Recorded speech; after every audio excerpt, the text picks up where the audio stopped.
We started off in 1975 as a very small group over in Wallington, and our first prisoner was a man from Chile who was a political opponent of General Pinochet, who of course has been very much in the news of late.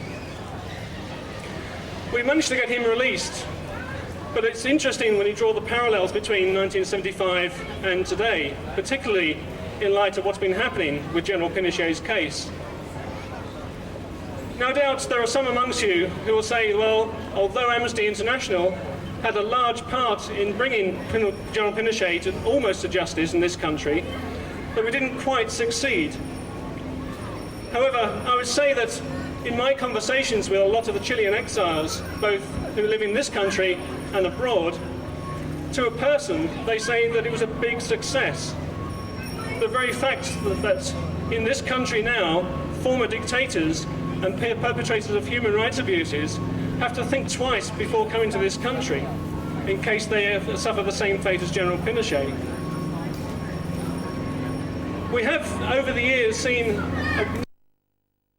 support from the local community. And to be honest with you, we could not achieve the level of success that we've managed to achieve without the support of the local group here, who do marvellous sterling work, and the local community. We're also very, very fortunate to have the backing of a number of our local politicians and councillors. We have, who I'm going to introduce in a couple of minutes, Paul Burstow, MP for Sutton and Sheen. We also have the support of Tom Brake, who is also a member of Amnesty International, MP for Carshalton and Wallington, who unfortunately can't be here tonight. And in the past, we've also had a lot of support from James Morehouse, our former member of the European Parliament, who has even managed to get our prisoner cases raised within the European Parliament itself, which has been paramount in getting some of our success in the 25 years. One particular case I can remember, because it was around about the time when I first got involved with the Sutton group, was of a Turkish prisoner called Ilker Demir. Some of you may even remember him because he actually, once after he was released, actually came to Sutton to study English. And he appeared on one or two of our stalls. One of the questions we often get asked when we come up on these sort of events is, does Amnesty work? And I can remember standing on the stall with one of my friends when this man came up and said, well, what use does it do, me signing this letter or signing a petition? And John, my friend, been able to turn round to Ilker Demir, who was standing next to him, and say, well, there's the proof. There's the proof that Amnesty International and your work makes a difference. Now, it's pretty normal on these sort of occasions, when we're celebrating an anniversary or a birthday, to say something like, well, here's the next 25 years. Now, I have mixed feelings about saying that.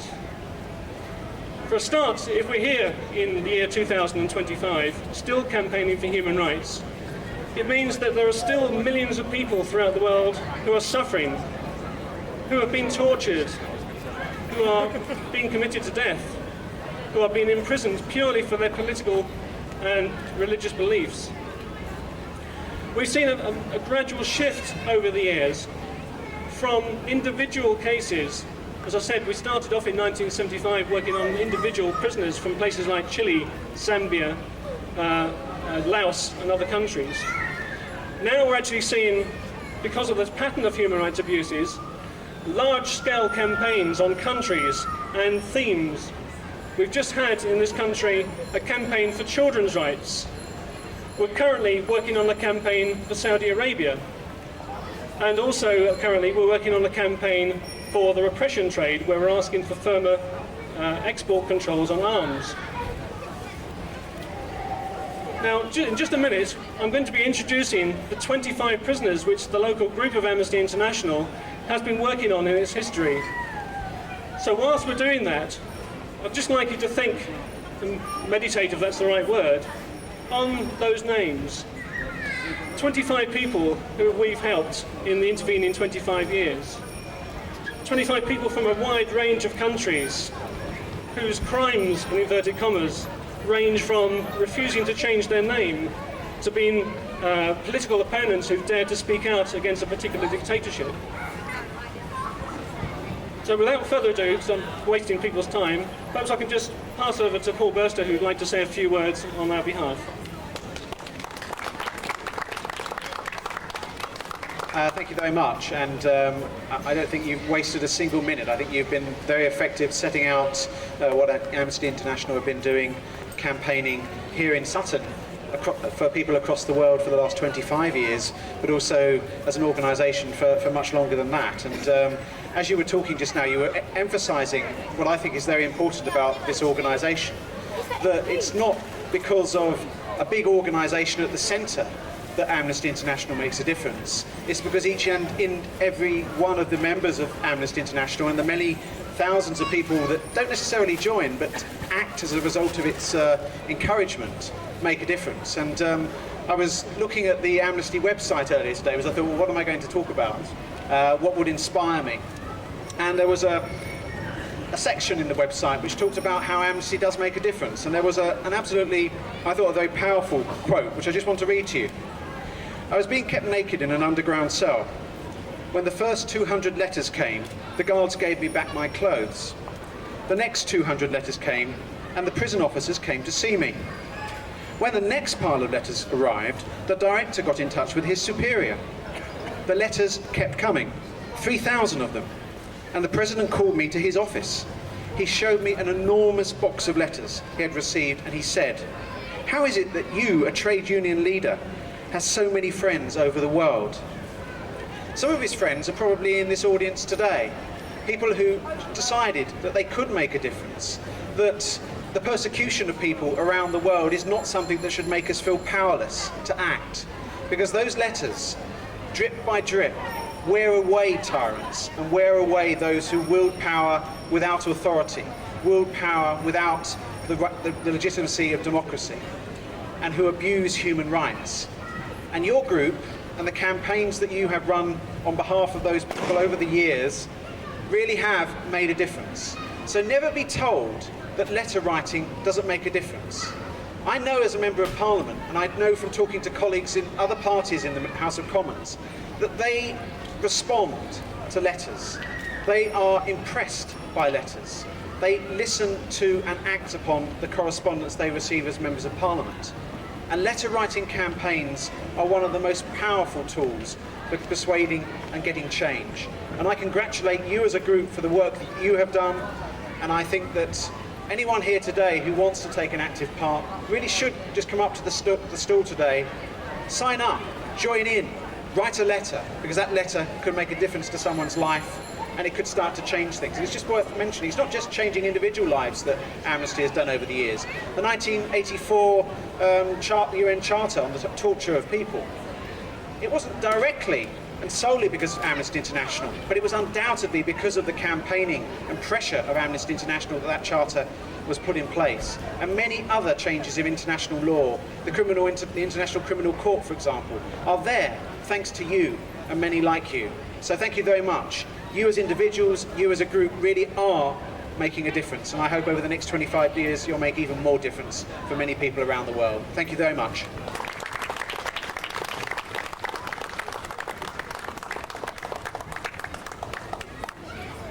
Okay, we're going to start off with the next part of the proceedings, the final part, where we'll be honouring the 25 people which the group has been working on in the last 25 years. And as I said before, it's quite sobering when you look at the pattern of the countries and the crimes that they're involved in. So as we're doing this, just spare them a thought, and I'm sure it'll make a nice moving tribute to them. So without further ado, if I can introduce Leslie Miller, who's going to be reading out the names for you.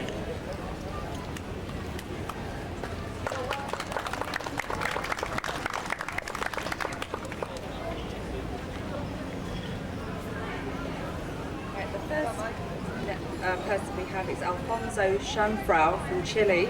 The reason for his arrest was he was a political opponent. The next one is Genaro Garcia Rodriguez from Peru.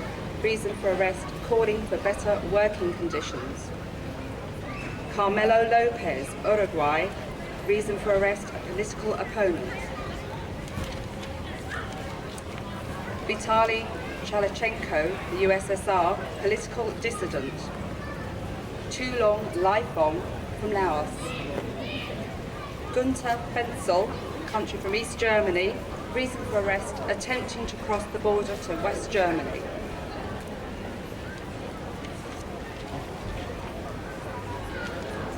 Chowdhury Mohammed Hanif from Pakistan, who was a political opponent. Pasquales Biapardis, Greece, reason for arrest, conscientious objector. Newski Bononi from South Africa, demonstrating against apartheid. Hassan Abdullah Hassan from Somalia, who was a political opponent. Dhanamitra Gerarda Daya Disanka from Sri Lanka, he disappeared for political reasons. Teasun Nobulu from Rhodesia. K.H. Premadasa from Sri Lanka, he disappeared for political reasons. Mojay Farley from Iraq, the same reason. Hikawala Centroranti from Sri Lanka, disappearance. And Yanis Zorzos from Greece was a conscientious objector. İlker Demir from Turkey, reason for arrest, writing articles for a communist newspaper. Nasser Said from Egypt was detained without charge or trial for over 3 years. And lastly, Chief Masood Abiola from Nigeria was arrested for being a political opponent.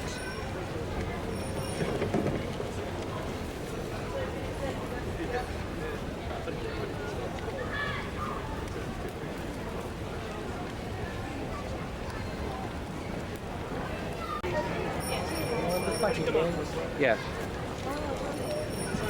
Should I stay at the front? Yeah, and yeah, it's sort of low down. But back there, yeah.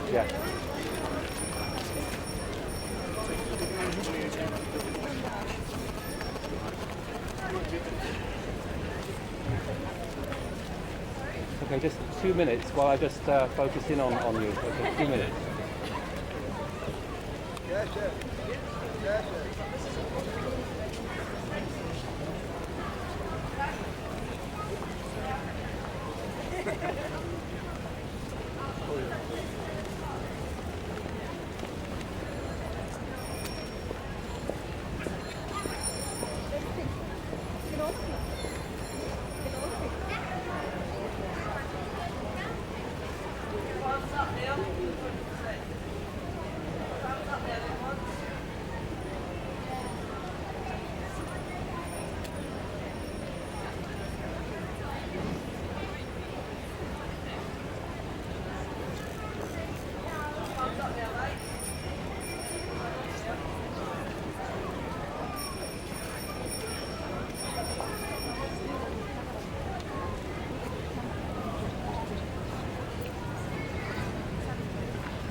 A symbolic gesture.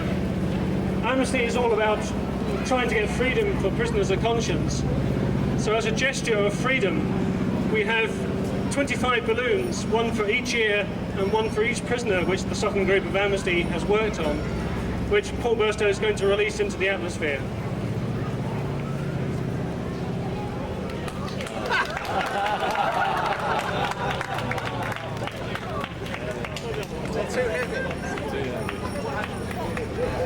On top of the bag. Just the first floor, is it?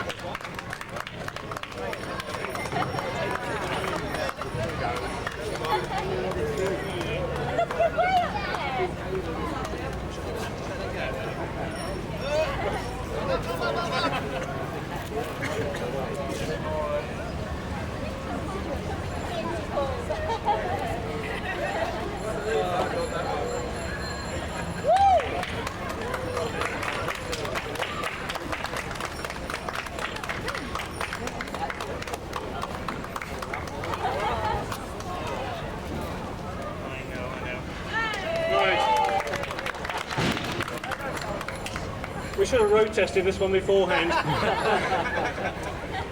Thank you very much, Paul, for doing that. Just one final word. We do rely on the support of the local community to help us with our work. Just to echo the words of Paul from earlier on, please do stop and take the time to come up to our store and have a word with one of the volunteers who'll be manning it. They'll be very, very easy to spot for two reasons. First of all, because we had a party last night and most of us have had only a few hours sleep and got very long drawn out faces and are holding our heads. But also, you should notice that most of us are wearing these little yellow ribbons, silver ribbons, which are symbolic of the Amnesty International Sutton Group's 25th anniversary.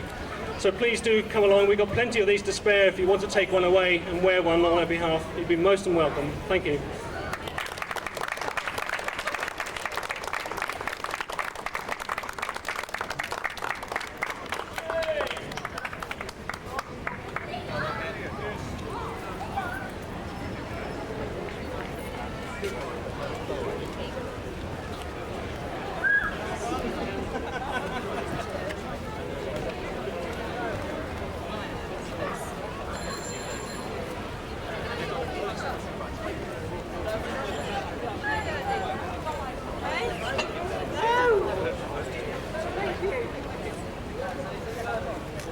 Hello. Oh, you've got that. Nice. Put it back.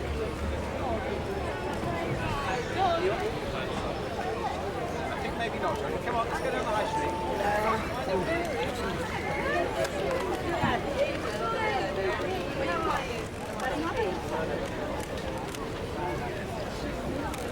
Just to wear the shot, should we get out to wear the camera? Thank you. At the second time. Don't worry.